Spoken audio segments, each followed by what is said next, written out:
मोदी दी इंतहा पसंदाना सोच ते पॉलिसियां सिख बरादरी दी मुकद्दस इबादतगाह दरबार साहब करतारपुर नारोवाल वीरान हो गई।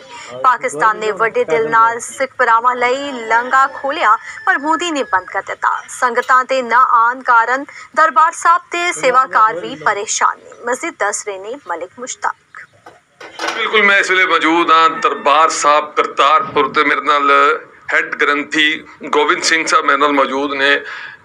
अज ये बड़े ही परेशान दिखाई दे रहे ने। इन्हां दा कहना है कि जिड्डा वड्डा दिल करके पाकिस्तान ने ये लांघा खोलिया सी ताकि सिख बरादरी जेडे सिखदे सन दूरों दर्शन करने लई तरसदे सन उन्हां वास्ते पाकिस्तान ने वड्डा दिल खोल के रस्ता ते लांघा खोल दिता कि आओ ते दिल खोल के दर्शन भी करो ते इत्थे आओ जिहो जी तुहाडी इबादत ते दिल खोल के इबादत करो। लेकिन उहदे बावजूद इंडिया ने दोबारा तो ये लांघा बंद कर दिता। हालांकि पाकिस्तान वालों अज भी लांघा खुला है। अज भी ना सिर्फ लांघा खुला है साडे दिल भी खुले ने कि साडे सिख भरा उधरों आन ते आके इत्थे दर्शन भी करन। मेरे नाल गोविंद सिंह साहब मौजूद ने। इन्हां कोल जानदे आ। दसना जी बड़ा तुसीं परेशान हो की कहंदे हो तुसीं कि मैं भी अज आया ते दरबार साहब दे अंदर जिहड़ी रौनक सी वो बिल्कुल दिखाई नहीं दे रही। इस तरह है जी कि जिवें तुसीं दस चुके हो ना कि करतारपुर लांघा इंडिया वाले पासों बंद कर दिता गया है।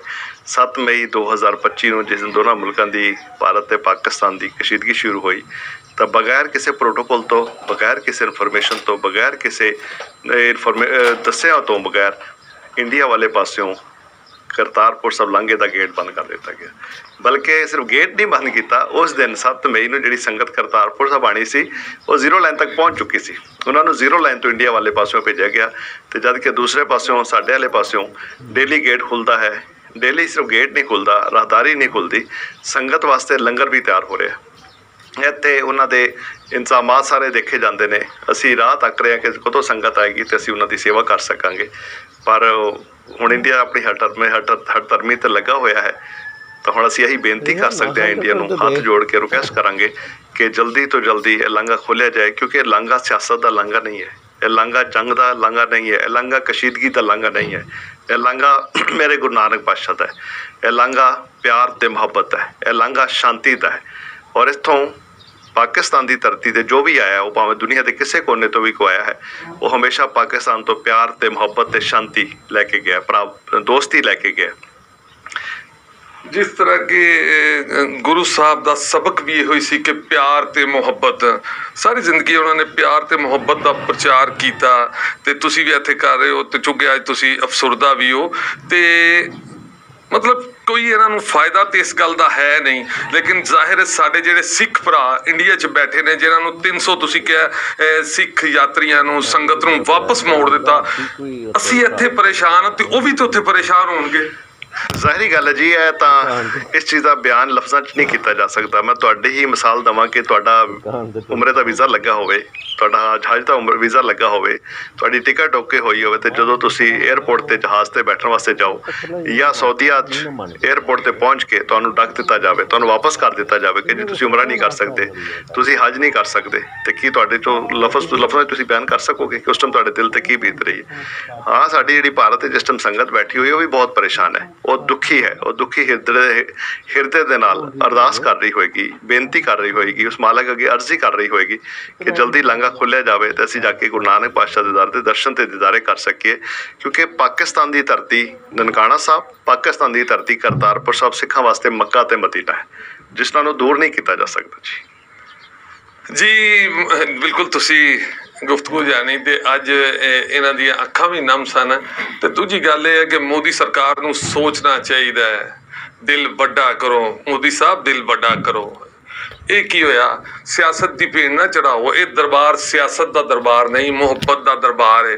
वड्डा दिल करके पाकिस्तान ने अपने सिख भरावां वास्ते लांघा खोलिया ताकि वो आके इत्थे दर्शन भी करन, अपनी इबादत भी करन ते तुसी उन्हां नूं दोबारा उन्हां दा लांघा बंद कर दिता है। लेकिन पाकिस्तान हालात जिहो जे मर्जी सन, पाकिस्तान वालों अज भी लांघा खुला है ਅੱਜ ਵੀ ਦਰਬਾਰ ਕਰਤਾਰ ਸਾਹਿਬ ਜਿਸ ਤਰ੍ਹਾਂ ਕਿ ਦੱਸਿਆ ਗਿਆ ਲੰਗਰ ਵੀ ਪੱਕ ਰਿਹਾ ਤੇ ਅਸੀਂ ਰਾਹ ਵੀ ਤੱਕ ਰਹੇ ਹਾਂ, ਆਪਣੇ ਆਉਣ ਵਾਲੇ ਮੁਸਾਫਰਾਂ ਦਾ, ਆਪਣੀਆਂ ਸੰਗਤਾਂ ਦਾ ਰਾਹ ਤੱਕਨੇ ਪਏ ਹਾਂ।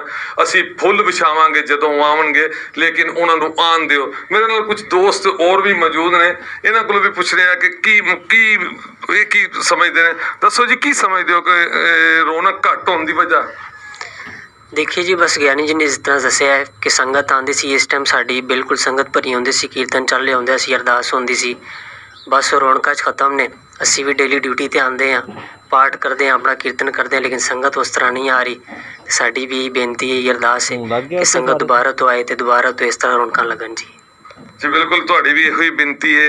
की कहंदे हो जी? जी बिल्कुल, जिस तरह साडे हेड ग्रंथी जी ने दसिया तुहानूं या दूसरे भाई साहब ने दसिया, सो असी डेली दरबार साहब नेम हो रहा है, कीर्तन हो रहा है, लेकिन संगत नहीं है। सो असी बेनती करते हैं कि जिहड़ा एक अमन दा लंघ है उसनूं खोलिया जाए संगतां वास्ते, ताकि संगतां आके दर्शन कर सकन, गुरु घर दीयां खुशियां प्राप्त कर सकन। मुहब्बत दा लंघ है, प्यार दा लंघ है। मोदी सरकार नूं छड्ड देनी चाहिए गल्लां। पता नहीं किहड़ी सोच लैके बैठा है। ना सियासत दी भेंट चढ़ाओ इस दरबार नूं। पाकिस्तान ने बड़ा खुला दिल करके प्यार ते मुहब्बत दा लांघा खोलिया सी, वो लांघा अज भी खुला है। ना सिर्फ लांघा खुला, लांघा जिहड़ा गेट तो खुलिया, साडे दिलां च भी सिख भरावां दा लांघा खुला है कि वो आन।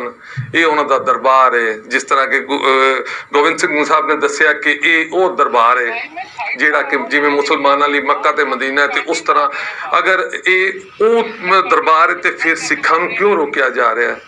क्यों मेरे सिख भरा जिहड़े ने इंडिया दे विच तरसदे पे ने, दूरों खड़े हो के उस मतलब दरबार वाल वेख के ते सिखदे पे ने, तरसदे पे ने।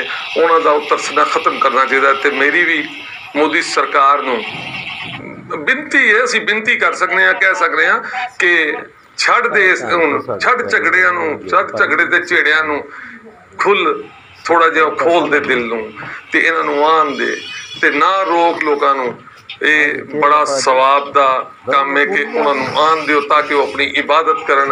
ना रोक अपने मुल्क दे साडे सिखां भाइयां नूं, जिथे भी सिख भाई ने वो सिखते ने, उन्हां दा बड़ा मजबूत दरबार है। ते मेरी बिनती है इंडियन सरकार नूं, मोदी सरकार नूं कि खुदा दा वास्ता ही, तू खुदा नूं ते मनदा नहीं, तेनूं तेरे राम दा वास्ता ही कि उन्हां दा रस्ता ना रोक, उन्हां नूं आण दे जी। मलिक मुश्ताक, शुक्रिया सानू अपडेट करन लई।